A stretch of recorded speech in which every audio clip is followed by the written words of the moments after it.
Good morning. Is this working? Can you hear me? You're not on yet. They cannot hear me. That might be okay.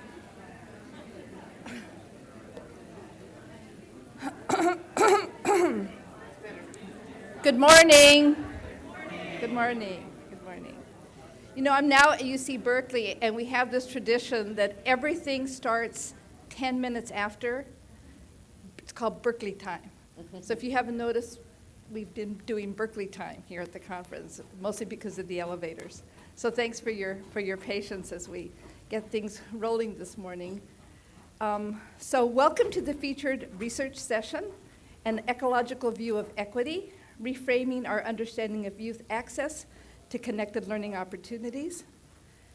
So before I introduce our speaker, in addition to what I am sure will be a blockbuster talk by our keynote, I want to let you know that there will be a tribute at the last part of the session to Brother Mike, an inspirational mentor, colleague, designer, thinker, and human being, and a central figure in the DML community. I also wanted to call your attention to a session that is not on your printed schedule. It made no sense to not feature two of our most influential literacy scholars in key speaking roles in the program. Thus, at 2 o'clock today in the California Ballroom C, Ernest Morel and Glenda Hull will be presenting and engaged in a discussion on new literacies and connected learning, the not yet here. So I please invite you to consider that session. Okay, to the good stuff. When I was thinking about who to invite for the research talk at DML, I was interested in a scholar whose work resonated and was held consequential across a number of communities. Someone who was a leading scholar researcher in her own right, but more equally important, a leader in the digital media world whose work has been scaled up, borrowed, sometimes without credit, and held up as a model of how to do work that changes, reframes, remixes, and challenges how we think about the possibility and potential of youth, especially youth from non-dominant communities. Who else but Professor Nicole Pinkard could help us how to understand how to design with equity at the forefront? A little bit of background on Nicole for those of you who don't know. Dr. Pinkard holds a BS in computer science from Stanford University and an MS in computer science and a PhD in learning sciences from Northwestern University. That alone should kind of make you just fan yourself. I first met Nicole when she was a graduate student. She had just developed this literacy game that would recruit young African American girls into new literacy practices. I was wowed then and continued to look to her and her work as she was always ahead of the field. Currently, Nicole is associate professor in the College of Computing and Digital Media at DePaul University in Chicago. She is founder of Digital Youth Network, a co-founder of Inquirium LLC, and Remix Learning, home of iRemix, a social learning platform that connects youth learning opportunities in school, home, and beyond, a program I'm proud to say we used in our after-school programs. In collaboration with Chicago Public Library, Dr. Pinkard helped found UMedia, a public learning space that immerses high school students in a context of traditional media, books, to make and produce new media artifacts like music, games, videos, and virtual worlds. Her work in Cities of Learning is changing the way we can partner with cities and grassroots organizations to bring new opportunities to youth who would otherwise be disenfranchised. Her grants and awards, and I'm not exaggerating, are far too numerous to begin to detail. She's received the AERA Jan Hawkins, an Early Career Award, the Common Sense Award, an NSF Early Career Award, and so many more that I am sorry I can't detail here. Nicole knows that I call her the IT woman. That is, she's a magnet for funding. People want to support her innovative and consequential ideas. Dr. Pinkard is the quintessential organic scholar, deeply rooted in what matters in and for communities. I am pleased to turn the program over to Dr. Pinkard.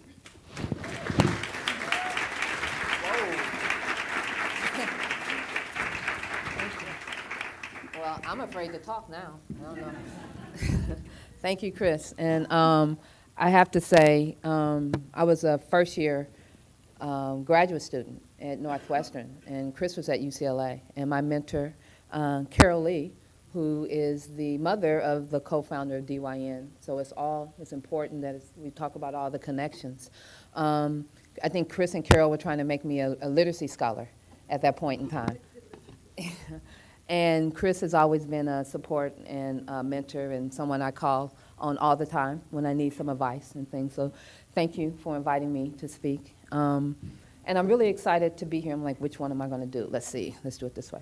I'm really excited to be here and speak, particularly on the topic of equity by design, because I think at the core of the work that I hope to share with you today and talk about has always been the notion of equity, and that's at the center, and trying to figure out whatever we needed to design. Design professional development, design spaces, design curriculum.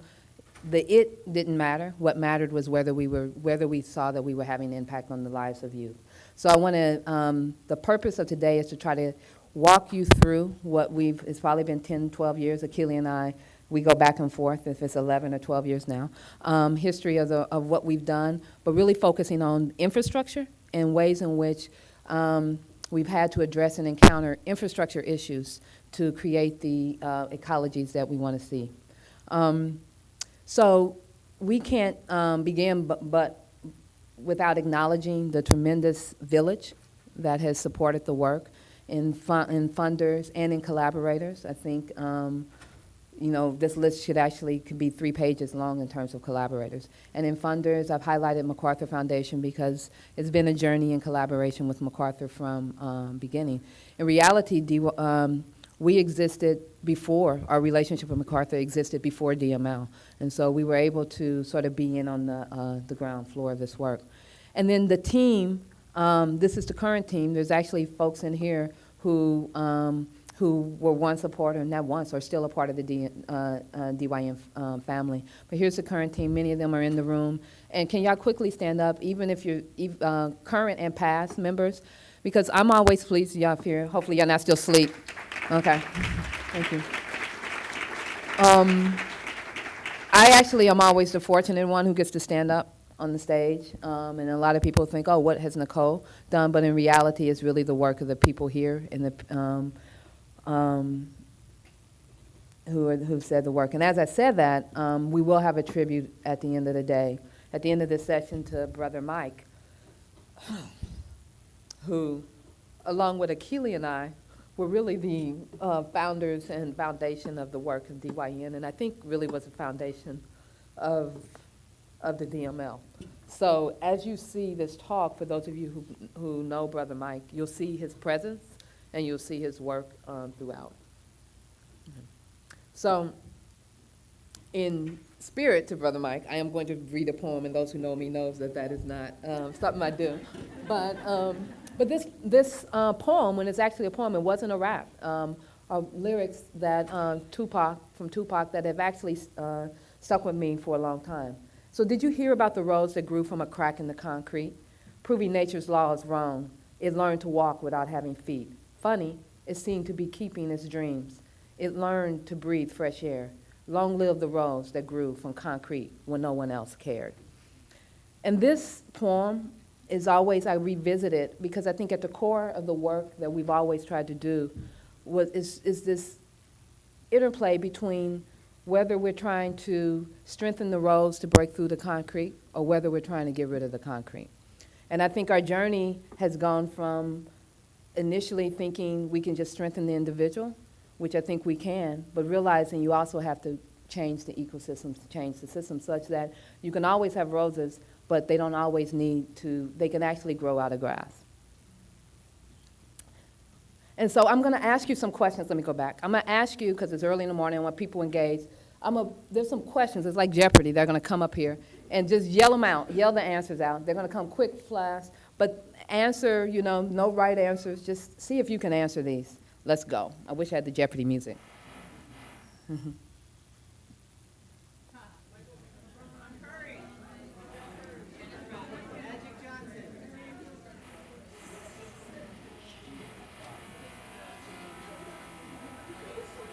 Mm-hmm.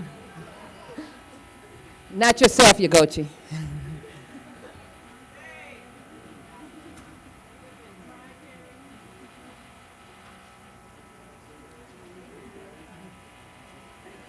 Is that, are they really doing construction? Okay, this is going to be fun. Okay, so I asked that because the reality is, how many of us could answer that quickly in that time frame? How many of us can answer the number of basketball players and singers quickly? Most of us can. So that reality is a reality that our kids face every day. I'm going to try to not let that bother me. But we also know youth don't aspire to something unless they have been given an opportunity to do it or come from an environment where the job, the something, is part of the norm. We all aspire to be what is in our surroundings. So if you don't have an image or name something, how are you even attempting to be that? And so at the core of what we've tried to do in the work with DYN is to figure out how to make those somethings visible and how to make it such that kids view it as the reality for them. And so we think that all kids, all people, have decisions and choices to make, and we're always in forks in the road, and we have to decide where to go. And often what happens is, for some, there might be our infrastructures, our families, the ecosystems that we live in, make it a simple choice, this way or that way. There really aren't a million ways because your parents, your family, your schools have simplified it for you. But for many, that same choice, this is their reality. Every decision is not just one. There's millions of decisions, and there aren't the ecosystems and the people in place to help you make those choices.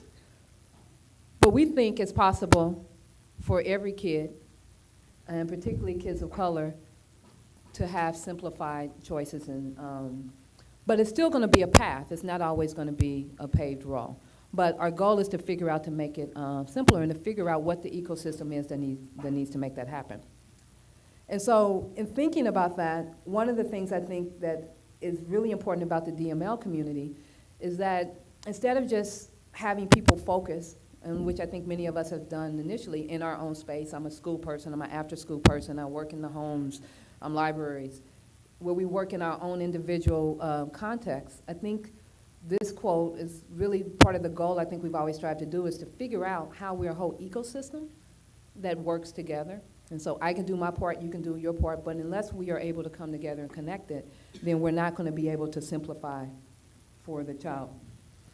And so I stand here today, as Chris said, as a woman in computer science. The numbers are low. And if we think about African American, when I graduated in 92, I'm old, I'm 45 now. I think it was like 3.2%. And so the question I've always tried to understand is, well, how did that happen? I'm from Kansas City, Kansas. What made that happen? And I try to think about that in the design of the work we do, because oftentimes the solution might be, well, let me have people do more computer science. But if we think about it from an ecosystem standpoint, I think there's other things we can do that build the persistence that one can be prepared to go into fields where it's actually going to be problematic for them. And so for me, an example of that is, what's odd about this picture? There's 3 things odd. Let's see if y'all get the third one. Yeah. I'm tall in this one. I haven't grown since 4th grade. You see, I'm on the back row. Every other picture I take, I'm in the front row. So this is me in the 3rd grade. And this is why ecosystems matter so much. The ecosystem worked in Kansas City, Kansas. Soccer was brought in. They took the soccer information to the schools, put it in the teacher's office, in the front office. I had to take the lunch money down, saw the information about soccer. I love sports. Signed up. They called my parents, told my parents this is soccer practice. I didn't really know what soccer was. I just knew it was a sport. I got to practice, looked on the field, and saw there was no one who looked like me. This is where mentors and parents come in important. My father said, you said you wanted to play soccer, so you're getting out the car. He left and came back at the end of practice. But I've actually said, do I really still remember this? But no, I remember the feeling of walking across that, not the court, but the field, and going like, wait, this is going to be difficult. But I got over it. Love soccer. I'm not up here because I'm a great soccer player. But I learned to deal with being different. That was one way. 3 years later, something else is different. The only girl but now is all African American basketball team. I had still learning to be different. So for me, sports was the context and the place where I learned to be comfortable being me and comfortable being in a space where I didn't have to be surrounded by those who look like me, which then makes it possible to go into Stanford and do computer science because I had already dealt and understood that. And so often, and Chris and I have talked about this, we often are in places where we're not even really aware how no one is like us because we've dealt with those and the ecosystems have created those opportunities.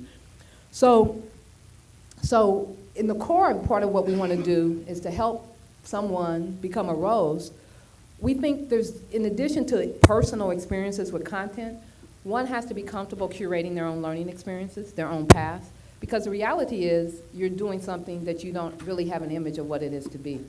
You have to be able to cross boundaries to pursue interests, right? You can't say, hey, no, there aren't any women, so let me not do it. And most importantly, you have to be able to embrace failing as an unavoidable reality on the path to success. And so we've been trying for years to try to figure out how do we bring these together. And so we think our big question in the foundation and the forming of Digital Youth Network was how can we create, I'm putting connected in brackets because at the time we found that connected learning wasn't a concept, but it speaks to and it is a concept that resonates with where we were thinking at that time. So how can we create connected learning communities that afford youth equitable opportunities to develop the skills, knowledge, and dispositions necessary to succeed in tomorrow's society by working on their passions? And I say working because sometimes there's a perception that it's a passion, you don't have to work. No, you work really hard on what it is you want to do. And so it's really critical for us as students to understand that they're putting in work.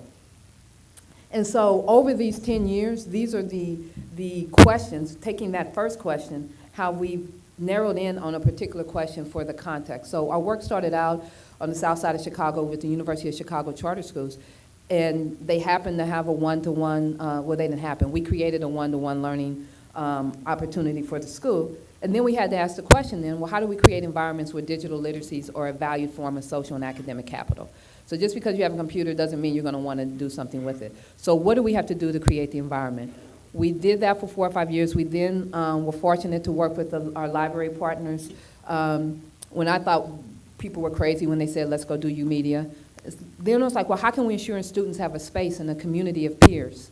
I'm going to go through some, I'm not going to go deeply here because I'm going to address some of these, but I want to sort of give you the arc that I'm going to return to. After U-Media, really only 1 year after U-Media, actually still in the first year of U-Media, we were tasked by MacArthur to bring together and to collaborate with other organizations in Chicago to create the Chicago Learning Network, which actually is the forerunner for the Hive in Chicago. And then Cities of Learning came in 2013. And now we believe we've sort of created an infrastructure that can allow us to turn back to probably our primary question. At that point, it was around digital literacy, but now it's around computational literacy. How do we really now create the programs and the spaces that allow youth to to increase their participation in the computational making space?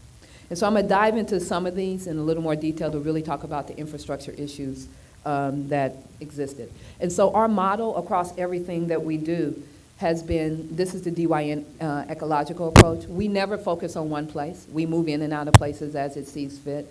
But we always are trying to figure out the connection between schools, after schools, communities, and home.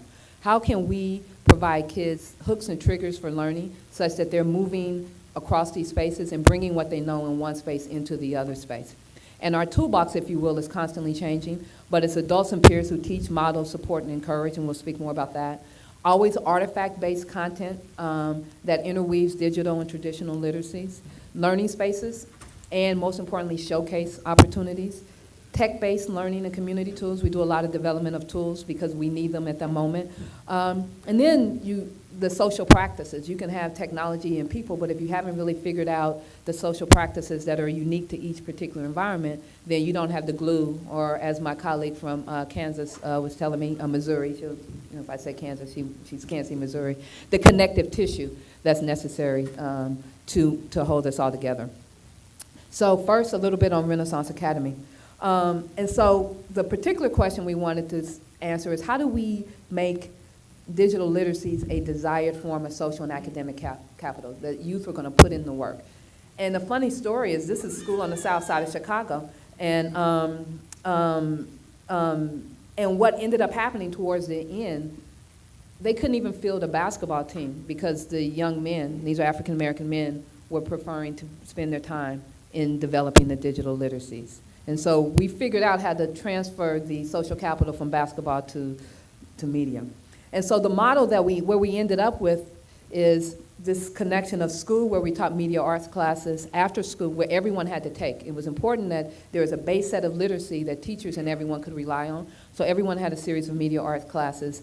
After school was interest-driven, something every day, pick your poison, what you wanted to do. You could be there 5 days a week, you can be there 1 day a week. Home was self-paced, I want to learn on my own. And all of that was supported by a social network remix that provided 24/7 access to each other for peers and also the mentors. And the really interesting thing about which we've all seen, and this is this is about 8 years ago, but what we all see now is what the social network provided was an opportunity for 6th graders to connect with 8th graders and for students who are graduated. So it's a community that constantly built. And we would end up with a brother who had graduated as an 11th grader having an argument online about something, a positive argument online with his sister who was a 6th grader. But it created a space, as I think the young ladies from India talked about, a public space for the development and sharing of ideas, but also a space where you've said, hey, if you could do it, I can do it too. And the you could do it was only possible because they can actually see it. And so if we all think about in the spaces we do, how visible is it for kids to see the work of others? Not experts, but the work of their peers that serves as a motivation to say, I can do it.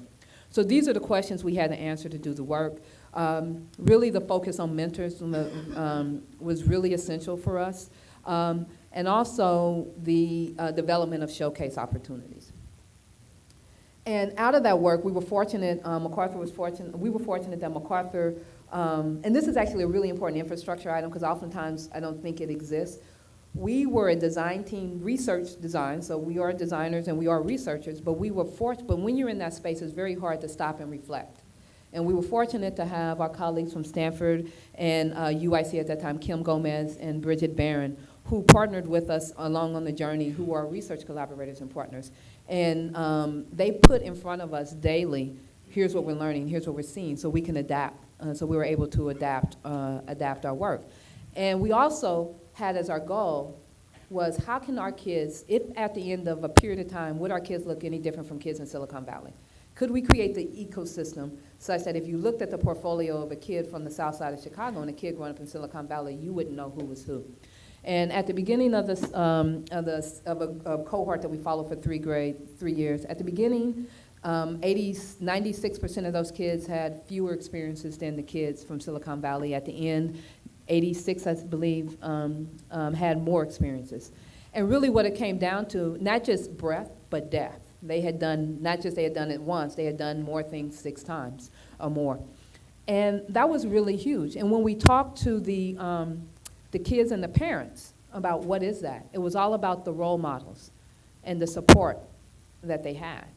And if you talk to the kids in Silicon Valley, they also had the same role models, but those were their parents. It normally came from their parents. And in Chicago, it came from the collection of peers and also mentors and teachers and parents. And this work, this is definitely work that is adapted from Bridget Barron, is actually really stood at a core for me when we think about infrastructures, because in talking to our parents of the kids in Chicago, the parents didn't really know that these were roles that they should play. Their role was, let me bring my kids to school, pay their laptop fee, and I trust in the school as the ecosystem that's going to develop them. And our task became after that, and what we've tried to work on through the years, and I think what we're really going to dive into, I think this is our real focus moving forward, is how to help parents understand these roles and how to trigger these roles for them such that they can grow personally the ecosystem for their kids. And just an example of what some of these mean. Some are done, audience, I'm looking at your work. I'm encouraging your work. I'm a broker from your work. I'm evaluating your work. These are just different ways in which you can play these, parents can play these roles. And over the years, I want to use this example of this one kid who I think exemplifies when you create an ecosystem that a kid is engaged in home, school, after school, how it can begin to impact and impact their identity. And so Calvin was a young man who, in a traditional school, wasn't the best student, but the after school became his space where he found his own identity, and then he was able to bring it back in. So here's his own words as he talks about his journey. In the 6th grade, he called himself a game head, so these are his terms. I'm a game head. But he was talking about how much he would spend time working on this video game. In the 7th grade, he was more playing video games in the 6th grade. In the 7th grade, he still views himself as a game head, but now he's talking about his work. He's like, this is introducing something new. Instead of me just playing somebody else's video game, I can just make my own. The reason why I think this is a big project is because my dream would be to make video games when I grow up. So then in 8th grade, and you know what happens in most places, you're beginning to go, you have to figure out where you want to go to high school. So now you have to sort of say, who am I? What are the schools? And so he's in a different space. And now he's like, okay, I'm still a game head, but now I'm an engineer. And I would want to be the greatest engineer. When I applied for an engineering job, I would say I have had 11 years with working with technology from middle to college. I remember my friends asking, well, why do you want 11 years of technology? I just said, because I just need it. I just want to make a good foundation. So once that foundation is finished, then I can start getting a job. Then one day maybe I will make history. So they understand infrastructure, right? They're beginning to see it. And the beauty now of so many of these kids, Keely and I, we're downtown Chicago, and I think downtown Chicago is now the hangout. We run into almost on a weekly basis someone and we're like, what are you doing? All of them, I think, are doing something technology related. They're like, oh, I'm doing this, I'm communications, I'm video. They're not saying I'm a computer scientist, but somehow the integration and the connection to technology has connected them. And so all of that work is in the book, the Digital Youth Network, which really dives deep into the whole ecosystem for creating that work. And I'll say something else about this later. And the core components that I think from an infrastructure that came out of the work is a framework, the concept of media art classes, signature projects, which are really opportunities to showcase your work, working with mentors. Freedom Fridays is kids-owned, where they would actually say, we're presenting our work and we're leading the dialogue, the social network. And also, I really say it was the concept of how, it's not necessarily the research collaborators that's they're key, but it was the way of integrating research and design collectively that students didn't know who was a designer and who was a researcher, right? It was like, well, everyone's here, and let's be open and let's understand what's going on. So, but with this work, I think one of the things we took from it, what we understood is that what we created in the ecosystem, and I, of course, go back to basketball and sports, is we created a space where in any one point in time, you could be spectating, practicing, performing, and level up. As you're watching, the school became that court in the same way our basketball courts or our football courts or even our music rooms, most places are except for classrooms. Well, all of this can be taking place at one time that would trigger you, can trigger you to do more. And so our goal is how do we take this ecosystem and take it into more places? But we have problems. The problems of that success is when they graduated, they kept coming back. And we're like, well, why are you back here? You gotta go. They also attended, the way Chicago works, they attended over 15 different schools, high schools. So we couldn't say, let's just follow you into the high school because they went everywhere. And this was the key. They said to us, because we interviewed them, they said, you know what? I'm not doing as much digital media now because it's not valuable where I am. I'm in a school in the 9th grade, I'm trying to be popular. Me showing my video game is not value social capital here. So, and we were able to track, and we saw their production, the amount of productions that they were doing going down. So when we were approached by MacArthur, kind of Yao, to come work and partner with UMedia, to think UMedia, first I thought they were a little crazy, because when they said we're going to we're going to go create sort of what you've done in a library in the downtown Chicago. At that point, African American kids didn't go definitely to the big major library downtown, and they actually really didn't go downtown as much.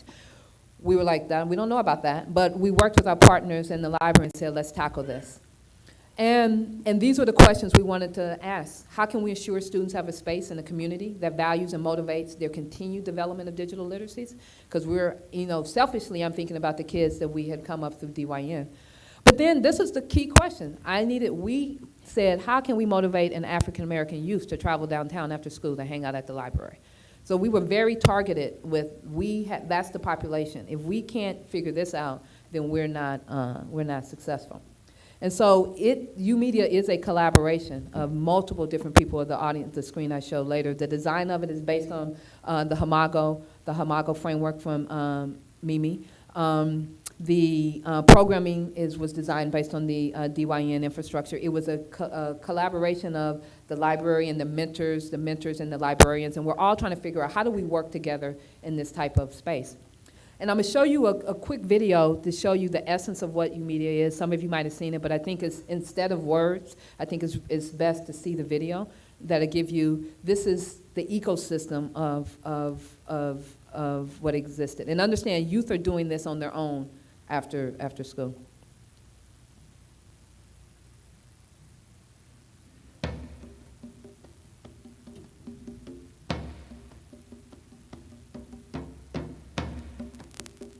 It was just great to see like all these students come together across medium, work with different mentors, and the work that they've been producing has been amazing. When I was reading the book, I read the line, "As I live and breathe, a slave by choice." And this picture kind of like embodies self-enslavement. Action was just a dream, kind of, to be able to read a book that you wouldn't normally read, and then it has so much of an effect on you that you can put your own musical emphasis on it. Salted tears dancing in scrape sting like ringing slaps. They dance to the rhythm you pound into drums. Skin stretched taut over dismantled jaws and collarbones, we dance to music.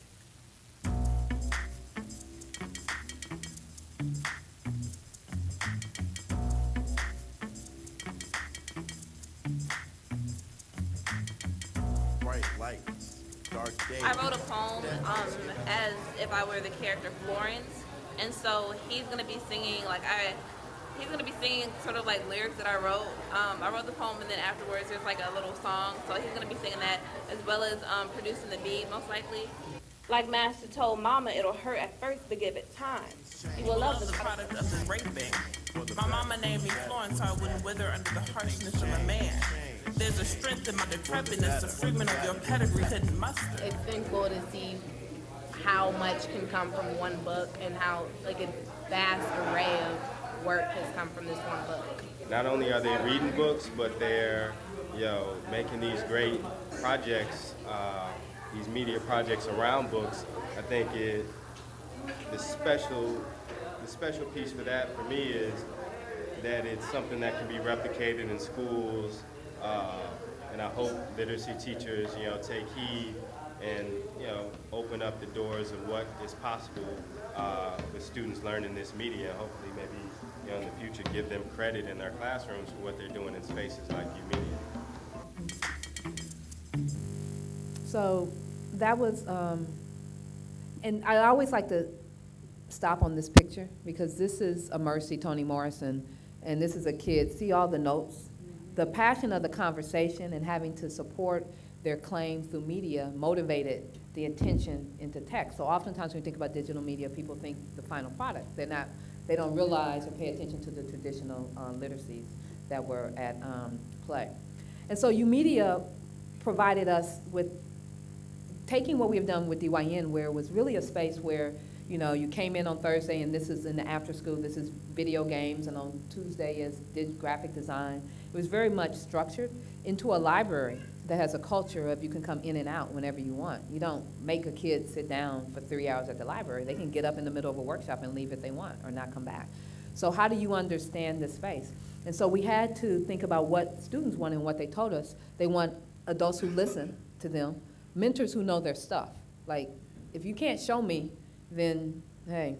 Lack of pressure to engage. Again, it's the library. If I come in, don't make me join a workshop. Teen-friendly rules, ability to tinker, access to peers with shared interests, because oftentimes they're coming from schools where our interests are because we go to the same, we're geographically based. Again, teen-only space. And opportunities to earn value opportunities to showcase the work. And so I struggled with this one, and those who've worked with me on U-Media know I struggled with this. The acceptance of, sometimes it is okay to chill without creating a chill-only space, right? So you can be there, come every day, but at some point, do you need to engage? But who decides when that point is for you to engage? And I think the beauty of what the library taught us is that because the rules are different, we had to really rethink how youth can be, and it opened up a whole new window to understanding youth, because one day the kid is just sitting there playing video games, the next day they're creating app, the next day they're creating a rap, and so you see different sides and the complexities of youth because they have a space that's theirs, that they control how they make sense of it and use of it. So the problems with this is that one place, it's a big place, can't really support hanging out and geeking out for every interest in every kid. So how do we connect them there but send them out to other places? It was attracting youth, but were we effectively really activating their learning? And how did we know if we were or weren't? And then when we opened up 3 branches, we had this really interesting questions of, well, is it more important that kids have access to mentors with a particular skill set or more access to mentors who they've worked with over time? So should mentors move across the branches, or should you have a mentor set who stays in a particular location? Really interesting question to explore. And one of the things that really became important, I do not expect you to read this, but data became really important because a kid would come in to U-Media, they have a history, they've been other places, but we don't know that. So this young lady came in and was there for a while, then all of a sudden started doing all this photography work. Now, I could easily say U-Media made her photographer. No, but if you have the whole history of data, she was part of After School Matters and other things, and that's where she learned her photography, and our job was to access and motivate her to apply that skill set. And so what came out of this, and again, was the role of how you had different mentors who sort of pulled those interests out of kids, and also understanding the different definition of mentorship, because how do we had came in thinking mentors were media mentors, but we had the librarians and the staff, and it's like, well, we're all mentors. So how do we collectively understand ourselves as one team? Because students don't know who's for who and who works where. But back to this slide for a second, what this taught us and where the next work went with the Chicago Learning Network is that U-Media can be great, but if we can't figure out how the organizations in Chicago are connected together and how we can move, if a kid, this young lady comes in and wants to do photography, how am I connecting her? Where's the next place? How are we sending her and connecting her to learning opportunities that they're willing to go to as feeling that the only place where they can come and learn is U-Media? Right, and so I think that's been one of the crux. So that led to the Chicago Learning Network, which later led to HIVE. And also led us to understand that we had to figure out the relationship between access and visibility. So how were we going to make visible to kids what opportunities were, but understand what would be the issue that would limit them. So one, information is available about activities is available, but from a kid might be, well, but I lack access, so I can't really participate. So for everything we wanted to do, what were the issues and the questions that we had to figure out and design against? And so 2 years ago, the City of Learning sort of came into existence, and really just came into existence because the work that Mozilla had been leading with badges, and MacArthur and Mozilla have been leading with badges, caught the attention of the mayor of Chicago at a point in time when we were closing schools, and was looking for a way to count, if you will, student learning in summers as a way to counterbalance what was probably going to happen with the larger school closing. And so the mayor's office reached out to MacArthur and reached out to Mozilla and said, well, let's do something called Summer of Learning, which is really a way can we apply digital badges to learning. DYN was brought in as the local partner and collaborator, being on the ground. And it actually, is now a movement that didn't start with the assumption of being a movement. And this is really important because most of these things, U-Media, when the U-Media expanded to 30, there was never an idea at the beginning of these that what we're trying to do is create something at scale. It was always like, let's solve this local problem in this particular moment. And so really what City of Learning is a place, one, where you can find learning opportunities. Right now in Chicago, there's 5,623 learning opportunities that people can search for. So one place where you can say, what can I do using these particular categories? What can I do face-to-face, and also what can I do online? That seems simple, but if you think about in your city, if you're a parent, where can you go and say, here's everything that I can do? We were amazed how the reality just didn't exist because we just assumed it did, but it didn't. So that's one thing. And these are all the organizations that exist. But the important part for me about City of Learning has been how it's created conversations, just with the creation of digital badges, has created conversations with organizations to say, hey, you do that, I do that. Oh, why don't we think about doing that together, right? It forces you to say, well, why am I creating something new when something might already exist? And the goal of Cities of Learning is that we can connect people, spaces, and opportunities. And this is just, this isn't a real profile for a kid, but the reality is this should be reality. I'm interested in coding. How do I do online things? What's the summer program I can do? Where are there local meetups? What are my friends doing? How you link all of this together such that on a kid's journey they end up, having done the work on their passion to end up at internships and things like that. But the infrastructure to do something like that is hard. The infrastructure is, of course, we had the badge learning experiences. We had to create and curate learning pathways that Sybil Madison Boyd, who's here, has been leading this. And how do you create learning pathways that go across face-to-face and online? Because the reality is, when you look at the pathway, there's gaps, there's deserts. And so there really aren't pathways in some areas if you're only looking for face-to-face. And really, how do you bridge formal and informal? And one of the most important things to us is supporting parents and curating their child's learning experience. Because what keeps us up at night is that we've created a great space that's not going to be used by the students who need it the most. Because if you have to be knowledgeable to access and curate learning experiences, then who's going to benefit from that? So our biggest concern is how do we bring parents along? And of course, it uses badges, but I'll skip through that. And what it's also creating is this new type of ecosystem where it's not just an institution to an institution, but kids are able to go directly to institutions and say, here's what I need. Institutions now are talking to each other to say, okay, how can we collaborate? Institutions can go direct to youth, and youth can actually go direct to each other. So it's really trying to change the systems of exchange and conversations that take place. And finally, it has all of these different, if you think of the infrastructure, it has all of these different types of activities that are necessary. The online, the programs, the pathways, the events, hubs, places where you can go to access. And what we've also discovered this year, which I'll show you in a second, is the need to actually have, using the data, understanding where we have our deserts and how we have to use data differently. So what is also then is brought visibility to some new issues. If I told you, hey, we have over 83,000 students in some way that have been touched by City of Learning, they've claimed an account, they've earned a badge, you would say that's great. But I can also tell you we have over 300,000 youth in Chicago who haven't. And so the existence of City of Learning and the data structures has made it very clear to us who's engaged and who isn't engaged.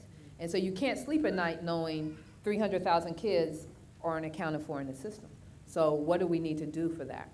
And so it's trying to understand what are their needs, what might they want to do, what are they interested in, what are they involved in, and what are they invested in. And how do we understand, how do we have to be a smart system to do that?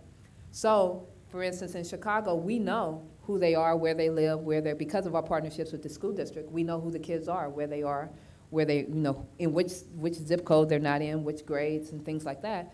We're also beginning to, with the team as leading conversations about, well, where should I place my program? And so that in a second, see if it comes up. It's going to come up because I'm trying to get through the time. Where should I place my program? Here's where kids live. Here's where programs are, right? And we actually, in the data, we're able to see that there's learning deserts for certain things. Another example of slide. Here's, if we look at zip codes and learning opportunities and look at zip codes based on the socioeconomic status, we see, wait a second, if we want kids to, is our goal in Chicago to make kids sports?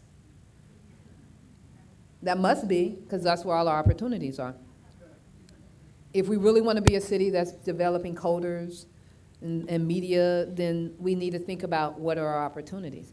Now, let me be clear, these are only the opportunities that are in the system. There might be another 5,000 opportunities that we don't know about. But based on what we know, as a smart city and with the working in collaboration with Hive and others, we're like, how do we then now target some of these areas and say, what should we be doing? How do we begin to think about our collaborations and also our funding differently such that coding goes up? And so one of the things we've been working on, DYN, has been is saying, okay, well, coding is really where we actually started our work. We actually, 12 years ago, wanted to develop a system, wanted to develop DYN to develop kids' ability to code, but we didn't think the technologies were there at that time. So we now feel we have the infrastructure so we can come back to address this particular question. And so we're trying to think about, well, what are the barriers to continuing participation in the areas of computational literacy? There's the experience gap, lack of confidence, the stereotypes around, particularly, this is girls and students of color, around you don't code. The climate, as we've all seen, if you follow any of the news, the climate in the computing environments and computing companies is not necessarily the most friendly. And again, the dearth of role models. So these are all the barriers. So how do we begin to think about creating the infrastructures and the ecosystems to change this? And this work is also, I think, is really out here in California, which is the Jane Margolis work, which has been really instrumental for really highlighting these barriers and helping people understand how to tackle them. And so what we're attempting to do is, like, again, there's not one solution that can solve the problem. I'm sorry, I don't know why I did everything as click, click, click. But first, we're trying to, it's layered. How do we host intro activities? So work with the Chicago Public Schools to do Hour of Code, create a whole series of self-paced online learning opportunities. We have a mobile technology van this summer that's around coding that's going to go around to neighborhoods. I almost think about your, I don't know if those of you had the book on wheels, the library on wheels. Think that, but now with coding that's going to go around to communities that the data tells us are learning deserts, particularly with coding. Establishing, working, we can't do it by ourselves, so Yagochi, one of our team members, Yagochi, has worked with organizations in Chicago who already do computational making that we were able to see in the data to come up with a working group and to say, well, what's common? How do we even have a common set of language? And then how do we collectively provide opportunities? And then for me, it's returning back to the issue of how do we really work with girls to create their digital literacies. And all of this has to be constantly driven by looking at data to say where we need to go, where's the data telling us. And so these are the team members who are working to do the computational making pathway. And I think it's really been a good example of how to make sure that is collaborative to come up with a shared understanding. I won't necessarily go through that. And our bus. That's not our bus. Our bus, we hopefully when I get off of here, I'll see the screen, I'll see our design for our bus. But we will have a bus. Come visit us this summer. And then I want to dive just real quick into the broadening participation work and really talk about, once you have an infrastructure, how do you then really get back to the question of kids understanding their narratives and how their own narratives can allow them to persist in ways when we know that they're working outside the norm. And so this is an example of, I think 3 years ago when we first started City of Learning the first summer.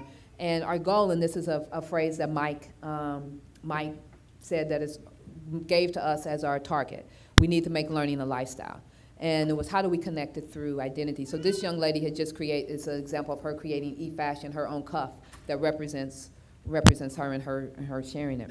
But our goal then is now to say, well, how do we take what we know about how to create great people and spaces with content to figure out where the narrative plays? Because at the end of the day, we know the data tells us for girls that if you don't have an identity connected around STEM in the middle grades, then regardless of how well you do in classes, you're not going to pursue a STEM career in college. So how do we address the narrative? And why this is so critical for me is it goes back to, as Chris, you actually foreshadowed this. When my dissertation work was on teaching kids to read using music lyrics, but it really was about, they also got to create their characters that was on the screen. And one of the tests, the video quality is not going to be great, but this is a young lady who we actually did model the character after. This character, you can barely see her here. This is the first time she's seen the character on screen. And this is what she says. Wait a minute.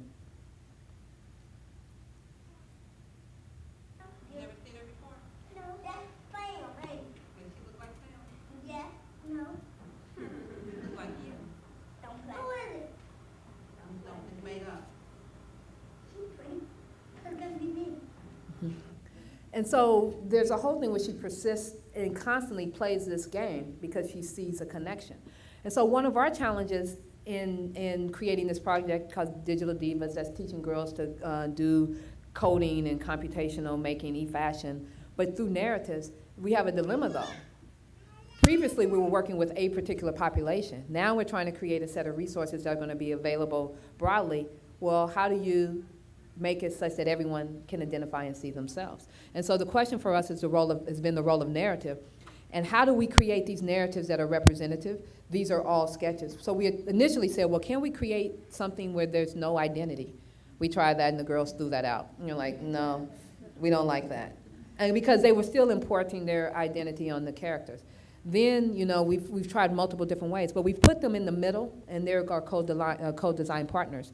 And, you know, and they're saying, I want to see myself.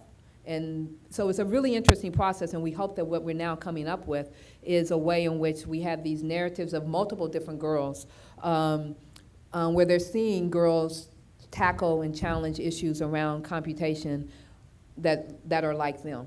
And this is the second year of that, so we'll see what happens with that. But what we've seen similar is the girl said, well, we're asked, why are you doing this? It's because, well, it's related to the girl in the story. I have to do this because of her, which to me ties all the way back to the work we were doing in the beginning. So in it, our goal has always been to connect, is to figure out the infrastructure that's necessary to connect in and out of school learning, and to understand, because at any point in time where a kid is sitting there in your class or in your environment, they also have other ideas about who it is that they want to be. And so how do we connect it? How do we bring that information back into the school so it can also help and trigger opportunities for teachers?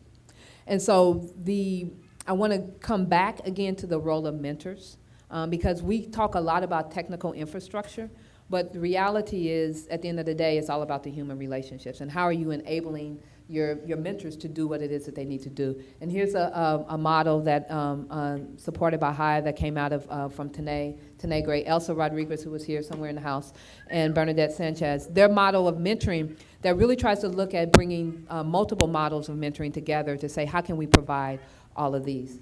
And, okay. And one of the things we've done then in thinking about this is the role of mentors is understanding that you need multiple set of mentors working together. And so for in our work, we've had program mentors who are the people who are connected, like they know you. It's like, you know, we often use high school students and college students as mentors for young people because they're like, I can be like them. But they might not have your content knowledge, so you have your content mentors. And then oftentimes you need online mentors who might have real expertise, but they can't physically be present with you. Was that a light to tell me to be quiet or a light just for, okay. Okay, cool, okay. Robert, okay, no, Robert, it's you telling me to be quiet. I know you won't, okay. And this is just an example, again, of how we understand how that plays out. So this is looking at social network data of girls, the divas involved in one summer, and looking at their different interactions with mentors. So the online mentors, they had a lot of interaction with. Not as much interaction online with the program mentors. That's fine, because the program mentors were there with them face to face, right? And so in this one space, they had almost like 12 different adults interacting with them very seamlessly and fluidly, because everyone had a particular role, and the girls got to connect with who they needed to connect with at the time. And so we believe as we move into more of these blended types of spaces, that as we deepen our understanding of mentors and understand how people play different roles, that we can create that ecosystem and that infrastructure that when anyone's at a fork in the road, they have different opportunities and different people who can step in and provide them the answers. But we also have to have the data systems in place that help us understand this, so we understand if our models and if our things are working. Because we were really surprised at the lack of interaction with our program mentors. We're like, wait a minute, what's going on? Why is this? And then we realized, well, oh, the online mentors are doing all the assessing while the program mentors are still in the program. So by the time they get out of the program, there's not even anything to assess because it's actually already been done. Again, I'm harping back on the models again. And so we're going to do that. So, and I do want to say, I am going to say this, and then we're going to actually go to questions and answers. The role of the mentors and the role of, for me, the role of being able to partner, and I speak to it about the connected learning community. What's so important to me about this community, and it really takes me back to how when we created DYN, you had me, a researcher, you had Keely, computer scientist, and you had Mike, a poet, all trying to work together. So if you think about who's all here connected in this space, we're all come from very different perspectives, but we're able to understand the different perspectives and figure out how to work together. And that's what connection is about, and to me, that's what the connected learning community is about. So I look forward to connecting and working with everyone moving forward, and we'll speak more about Brother Mike after we do question and answers. Thank you. Thank you, Nicole.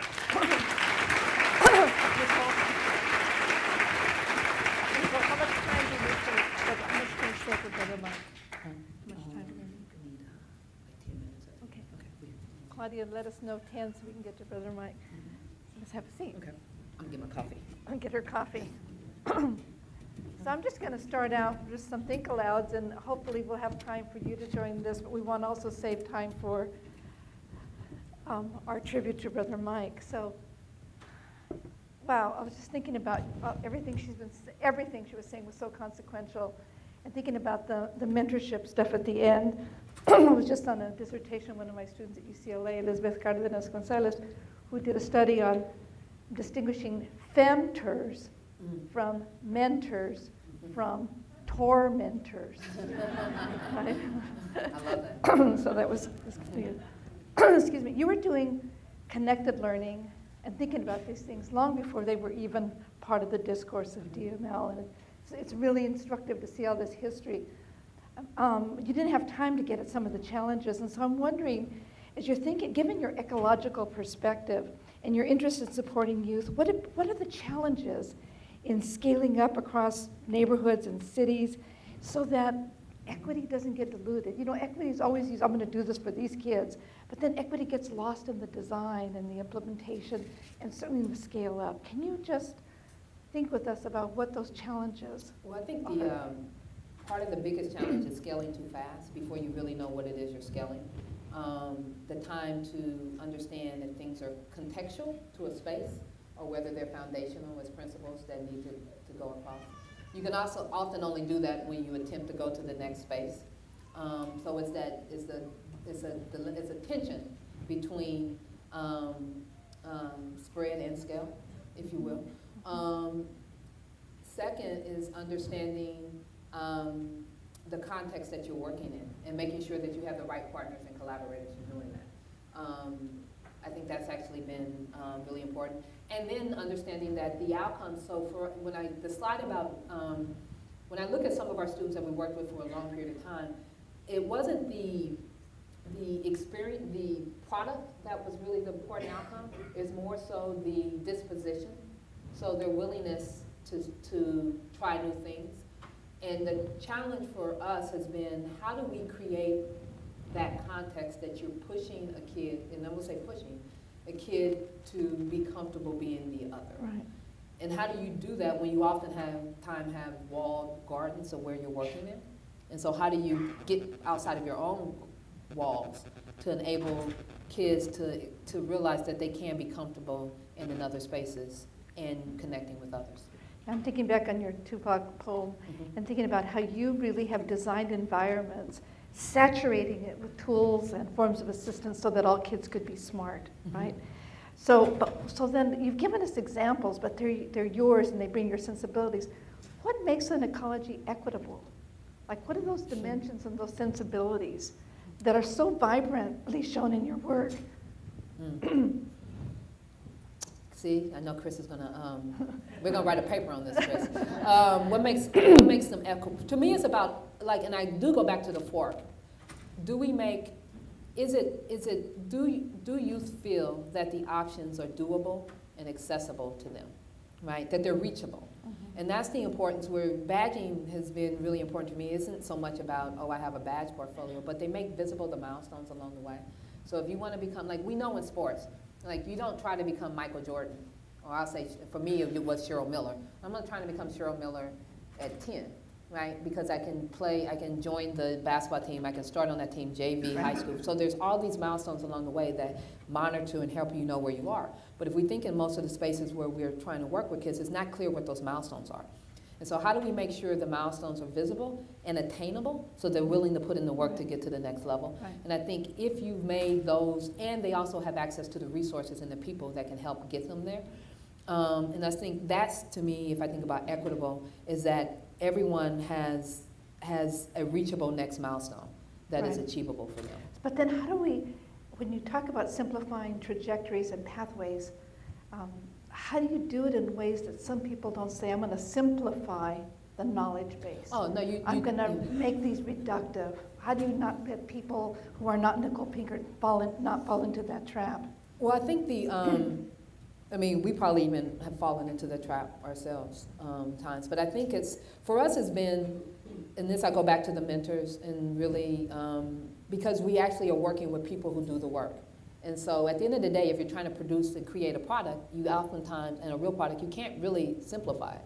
I mean, you got to know how to film, you got to know how to code. So I think because they're real products as opposed to made-up products for the sake of trying to understand, do you understand the concept, it doesn't often get simplified because if either you could do it or you can't. Right. And I think by use of real mentors who talk about their process and their history and demonstrate it, I think the kids have been willing to put in the work because they know you have to put in the work to get right. to where they want to go. Right. I'm going back to, to your stories of soccer, and I know what an athlete you are as well as a computer scientist. So there's a lot of identity work that gets done in these spaces, right? When you're designing. So these issues of race and gender and sexuality and economic and social inequities are implicit, if not always explicit, in the kids' work and in the practices.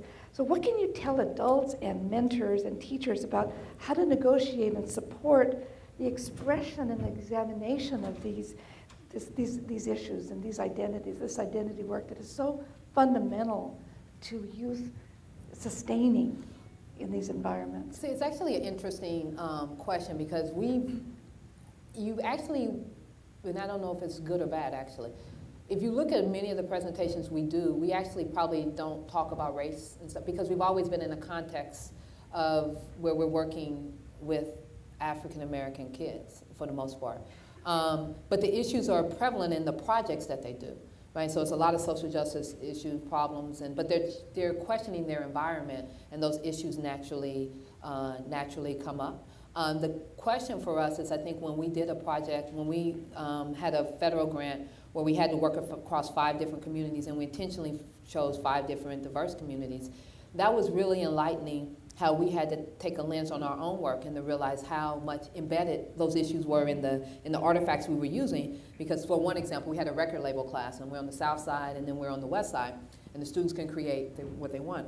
One group of students created a mariachi video, and our mentors were like, wait, we've never even seen this before. And of course, it was something different on the south side, which made very clear to us that we needed to be more articulate, if you will, about the issues of race and class and how they were playing out in the design of the content that we were putting in front of kids to trigger their understanding of these particular issues. So we've also tried to be very astute in terms of the creation of our staff and how are we making sure that we're creating people who are representative. Like even now we're about to do this band and we're like, okay, it's coding. So initially the team was like, okay, it's gonna be all men. I'm like, oh no. We cannot go out with a van right. around the city to teach coding that's all men. Okay, let's go back to the drawing board.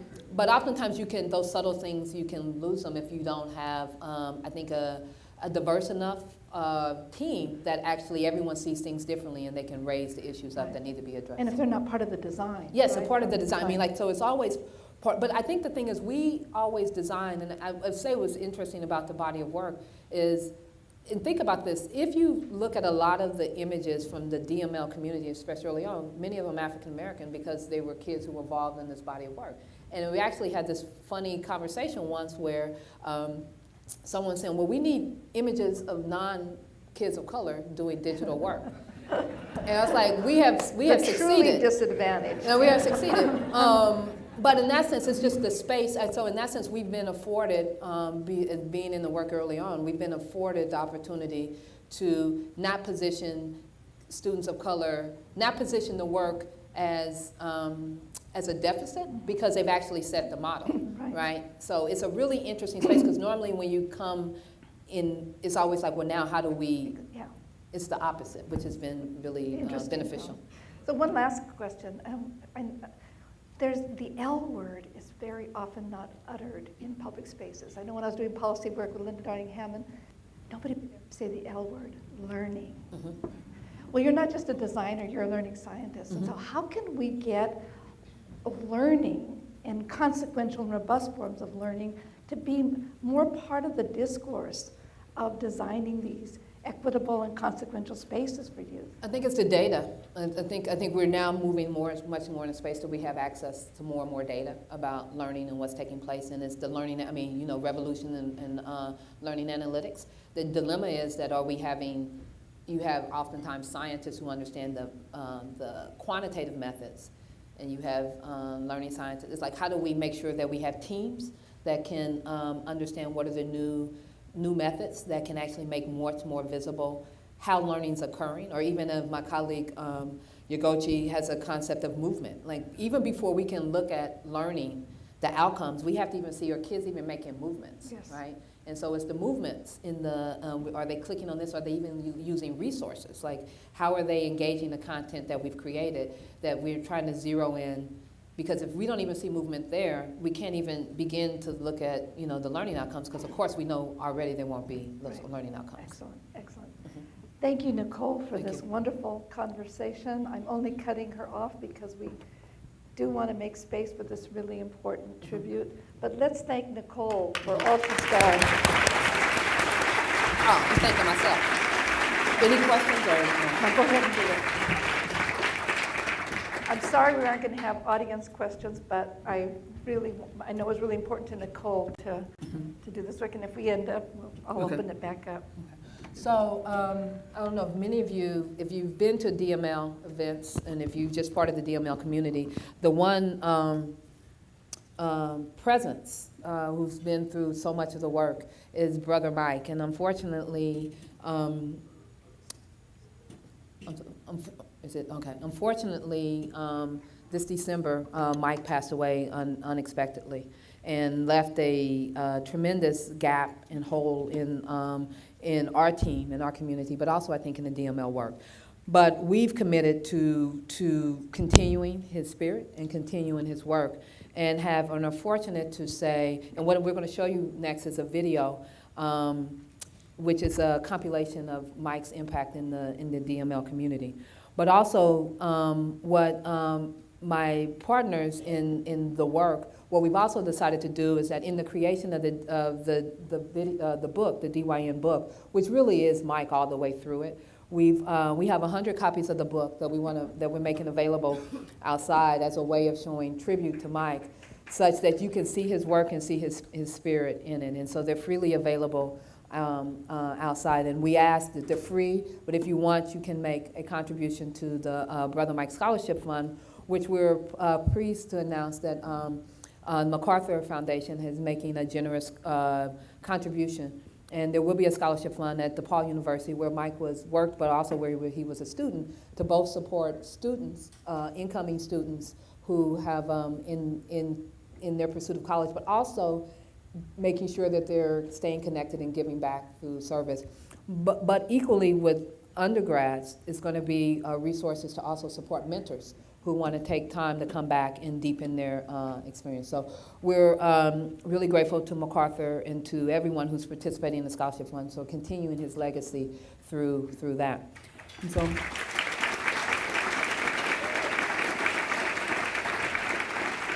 but the best way to understand Mike and his legacy is actually to see his work and to see him. So here's a composition that was put together.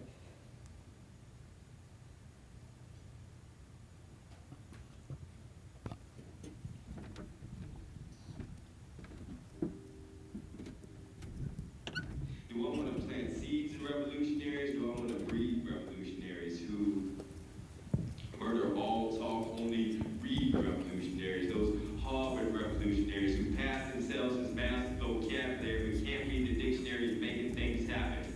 I give these false prophets a picture of revolution. They only read the caption. All talk, no action. Thank you, brother. Revolution.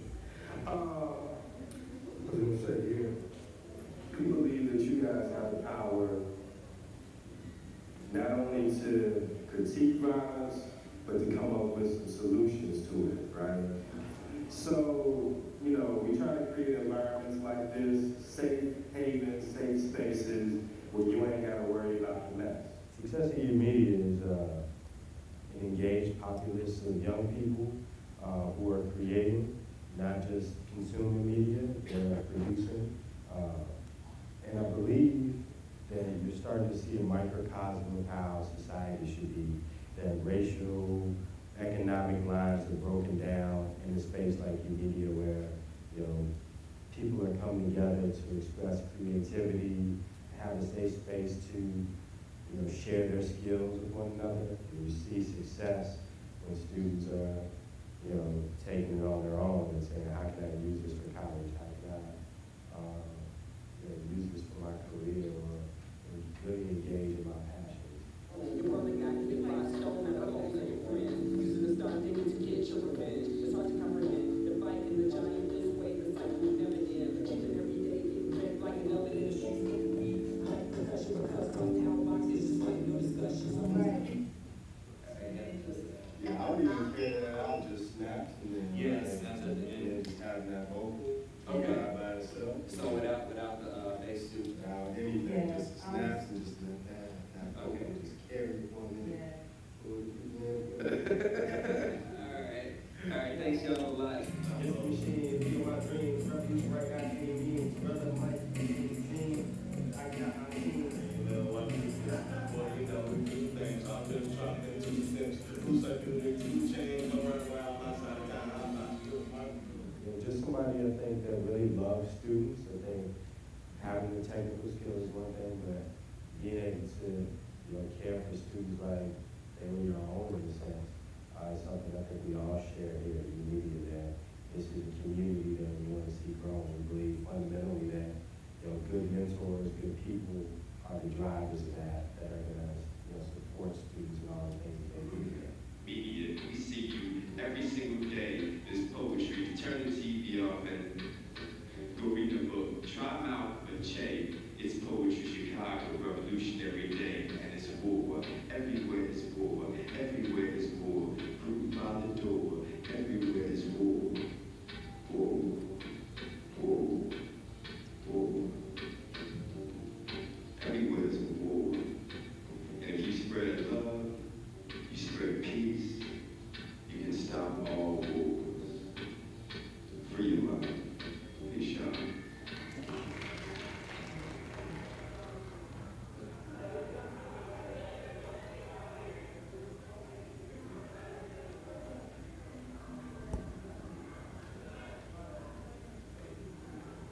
One This Way Foundation folks talked about what should be happening outside of the arena where Guyana's going to be speaking, where our bus is going to be stationed. I think it's interesting that pop culture can be this place where learning can occur, and we just have to be willing as community members, parents, teachers, mentors, to help guide that learning. And this movement is toward, engaging the community in not monologue, but dialogue. The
technology that they need, partners who are engaged and connected in a real way to come together to make critical change in their lives as designers, but also to make a better community. I don't know. Brother Mike sent me some of the images of the work that y'all have already done. You gonna have a trunk show? Yeah. In particular, at BYU, we want to make learning a lifestyle where it doesn't stop in school. It extends throughout the school day, into the summer, whenever. We're setting a culture here. We're starting a real trend in how we can reimagine what education looks like, what schools could look like. And this space really helped us realize a lot of things. And hopefully, that same realization was there for young people. I see a renaissance of young people creating. I see a renaissance of organizations who are now not thinking in silos, but they're connected and with a purpose. Like when we talk about making, it's just not making just us. It's making for a purpose. And that purpose is for young people to see that, yes, they can do this. I just want to thank y'all for just having me out here representing for this beautiful day, this beautiful individual who means so much to me, especially in terms of many of the things Brother talked about, from Black pride to self-empowerment to having control over what we say and what we put out in our community. And as a member of the hip-hop community, I feel like it's more than necessary because we don't have too many leaders out there. I mean, y'all know we don't have too many leaders out there standing up, speaking up, and being heard. The rappers are being heard more than our activists are. It's more cats that know about Jeezy than Omega. So, I mean, we have, or I feel like I have a responsibility as a hip-hop artist to bring these things to light and share with our people and, expand the mind instead of dropping it like it's hot.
So thank you all, because he definitely was a part of this community. Thank you. We're done. We're done. Thank you so much. Thank you. The spirit of Brother Mike is so thank you so much. Yeah. Power, talk to the people. Revolution. Thank